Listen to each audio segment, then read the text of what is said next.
Welcome to Concrete Block, the podcast where we dive into the most pressing stories of our time.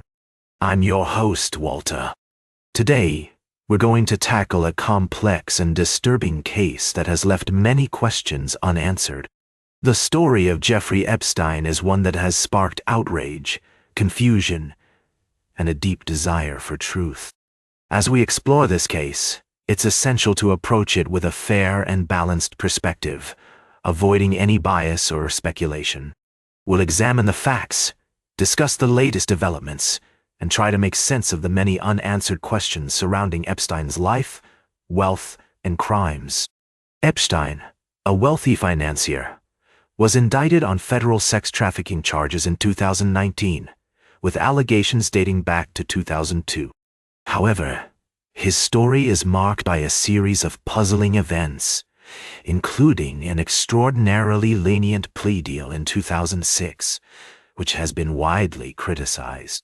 The deal, brokered by top federal prosecutor Alex Acosta, allowed Epstein to plead guilty to just 2 felony prostitution charges, with no charges for sex trafficking. As we delve deeper into the case, we find a web of unanswered questions. How did Epstein accumulate his wealth?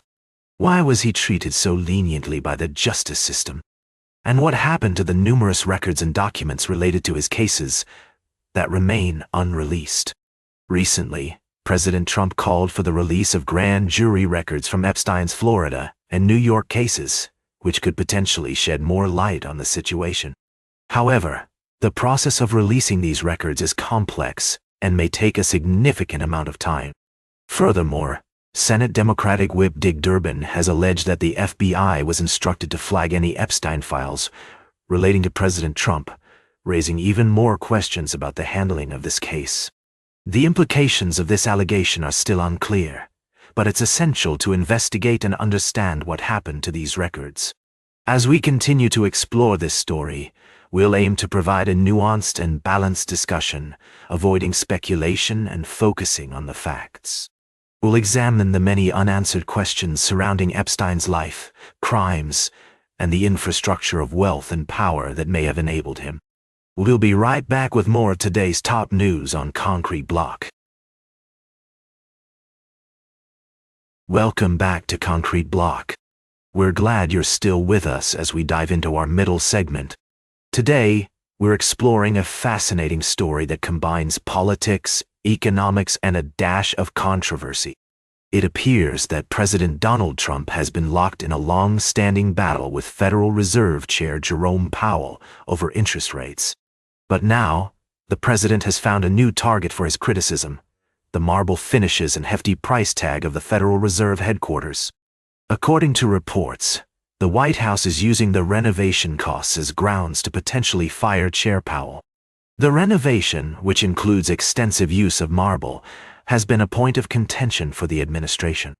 However, it's worth noting that 2 of Trump's own appointees, Governors Michelle Bowman and Christopher Waller, were involved in the decision-making process for the renovation. As we examine this story, it's essential to consider the broader implications of political interference in monetary policy. Experts warn that suppressing central bank independence can have severe consequences, including a loss of credibility and potentially even higher interest rates. In fact, J. Morgan Chase chief U.S. economist Michael Ferroli notes that historical records suggest that political interference contributed to poor monetary policy in the late 60s and early 70s, with unfavorable consequences for inflation developments. On the other hand, some argue that the president's criticism of the Fed is not entirely unfounded.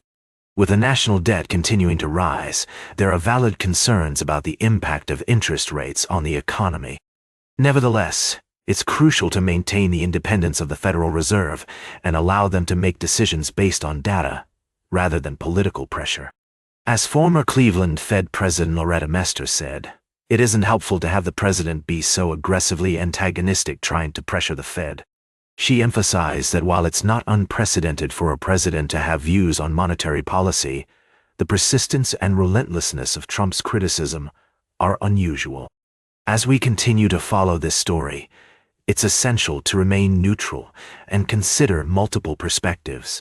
The relationship between the White House and the Federal Reserve is complex, and we must be careful not to oversimplify or politicize the issue. Stay tuned for our final story of the day, right here on Concrete Block.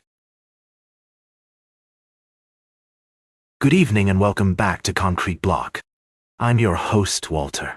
As we close out today's show, we're taking a look at some significant developments from Japan. A record number of voters have cast their ballots early in the upper house election, with over 21 million people voting as of Friday. This represents about 20.58% of all eligible voters, according to government data. The early voting system for this election began on July 4th, and it seems many have taken advantage of the opportunity to make their voices heard ahead of the official election day, which falls in the middle of a 3-day weekend.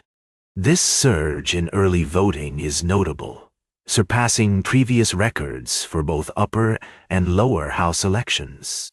The upper house election itself is being closely watched, as it could potentially shake up the political landscape in Japan. With various parties and candidates vying for seats, there's a lot at stake, including issues related to economic policy, national security, and social reform. It's also worth noting that concerns about possible Russian interference in the election have been raised, adding another layer of complexity to the situation. Meanwhile, other stories making headlines in Japan include the discovery of a sunken WW-2, a Japanese warship, living conditions hitting their lowest level in 15 years, and ongoing debates over nuclear waste disposal. As we bring you this news, it's essential to remember that in today's world, staying informed is more crucial than ever. With so much information available, it can be challenging to navigate what's accurate and what's not. That's why we're committed to bringing you fair, balanced, and unbiased reporting here on Concrete Block. So, as we wrap up today's segment, I want to thank you for tuning in and being part of our community. Your engagement and support mean the world to us. Remember, an informed public is the backbone of a healthy democracy. That's all for today's Concrete Block. Remember to like, share, and subscribe. And until next time, stay informed. That's all for today's Concrete Block.